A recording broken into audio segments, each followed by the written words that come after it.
Význam slova zomieranie je priamo ukrytý v samotnom slove.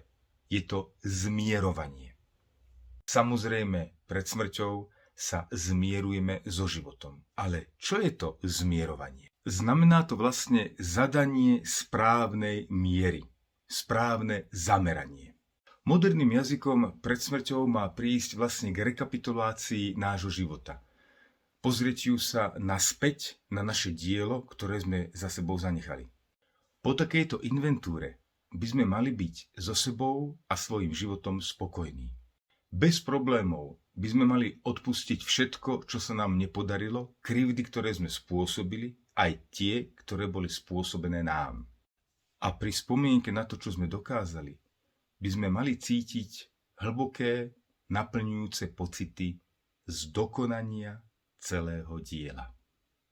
Iba s takýmto nastavením totiž dokážeme naozaj od všetkého odstúpiť. To, čo si totiž berieme so sebou aj po smrti, je správnou mierou nadobudnutá skúsenosť.